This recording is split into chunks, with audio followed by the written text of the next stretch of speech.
Alright. Alright, my bad. 20 cores, 5.5 gigahertz, and no integrated graphics. Well, this is the Intel Core Ultra 7 265KF. Is it actually worth buying 2026 or is it just overhyped? Well, let's take a look at it. Well, the Intel Core Ultra 7 265KF is part of Intel's newer Arrow lineup. It's built with 3nm processors. I don't know what any of that means, but it packs about 20 cores, then 8 performance cores, 12 efficiency cores, and it can boost up to 5.5 gigahertz. Well, that's good news, 5.5 gigahertz, but it's not actually new because the 14th gen i7 14700KF can boost up to 5.6 gigahertz. And let's go back to the Ultra 7. Is unlocked for overclocking, support DDR5, PCIe Gen 5, but remember, no integrated graphics, and you need a graphics card because it doesn't have any graphics. And the other problem is you need DDR5. Yeah, so let's talk about the specs right now. Let me just go off Intel right now. So the specs is at 20 cores, 20 threads. I don't know why they had to make that up. Boost up to 5.5 gigahertz, as I already said. 30 MB cache. The Ryzen 5 that I made a video about a week ago is the 8500G, so it's like AM5, so it boosts up to 22 MB cache. It draws about a lot of power. So the base power that you can draw on this processor is 125 watts. That's insane. But on boost, it can hit up to 250 watts. So if you are using a chip cooler, and again, it can support DDR5 up to the speeds of the DDR5. It can hit up to 6400 megatransfer speeds. That's awesome, but where's the money to buy the DDR5? Okay, so let's talk about gaming performance right now. Here, things get interesting. This processor has strong performance, but it's not really the best in gaming, but it has the best performance though. Some CPUs like the Ryzen X3D still beat it in FPS, but it's great for 1440p and 4K gaming. GPU, if you have a GPU, it's really good.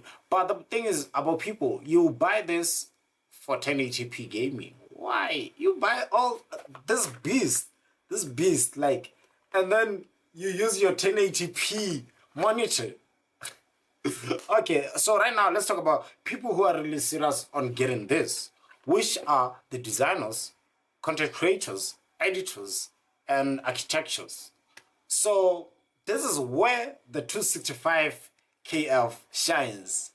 It's excellent for multi-core performance, great for video editing, streaming, 3D rendering, multitasking. Just as I said, designers, architectures, and then videographers and content creators, as is great for editing and 3D rendering, streaming, and multitasking. The benchmarks really show how strong the multi-cores can get, overall among most of the GPUs, most of the CPUs, I mean. So if you're a creator, the CPU is a beast. I won't lie. If you're a creator, editor, and also maybe designer, architecture, this is the way you can go. By the way, I don't know why Intel like doing this. This is our processor dancing inside. As you can see, this is sealed. Never been opened. It's sealed. So I don't know why they do that. Now it's just dancing all over inside. But let's talk about heat right now. Since I said this processor can pull up to 250 watts under load, so it needs good cooling, which I don't recommend using a fish tank case. I would recommend you using maybe a mesh case with a liquid IO cooling, or you can just get a good air cooler, but that's the last thing I was tell you to do. But there are great air coolers out here like Thermaltake, Thermalite. If I didn't mention your brand, I don't know. But there are a lot of good coolers out there that can still air coolers that can still like heat this to cool down. But I would say get a liquid cooler. This will be the best for you. And again, this liquid coolers are quite expensive, so this means this is not a budget CPU. And again, the CPU cooler that you are getting, it won't be budget.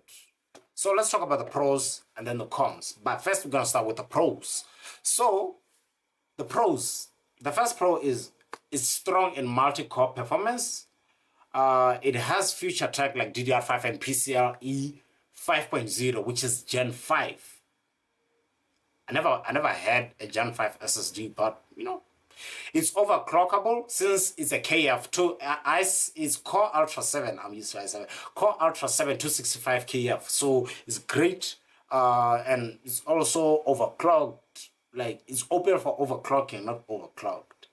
And it's good for creators. Let's talk about the cons now. The cons, the first one, as you can see, is KF. It doesn't have integrated graphics.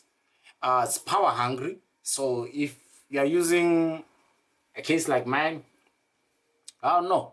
If you're using a cheap power supply, I don't know. And if you're using a cheap cooler, I don't know. Like, so those are the problems. Gaming performance, I wouldn't say this is good for gamers because it's not in the high class for gaming. So it can give you good speeds though if you're playing 4040p, 4K, match it with a good GPU best. But there are some CPUs that can still beat it. You don't see that difference like after 300 FPS. I don't know what guys want to achieve after 300 FPS. But, it's using the new socket, so that's a con. Like, the upgrade path is really uncertain. Because it doesn't use the same motherboards that we use for the 14th gen. It's using a socket called the LGA 1851. So the LGA 1851 is new on Intel. So if you are trying to upgrade, maybe, I don't know, man. That's a stretch. But let's talk real talk right now. Community feedback says this CPU is amazing for productivity, but it's not the best gaming value, especially compared to AMD options. Because AMD processors are good for gaming, but rendering, nah. I'll say no. So should you buy this CPU or the processor? Well, if you're a content creator, streamer, or a multitasker, yes. But if you're only getting this for gaming, no. So that's it for today, guys. I hope you guys get the message about this processor, because that's all I can teach you before getting this processor. Anyway, I'll be selling this build. If you want it, just hit me up. Thank you for watching. Peace out.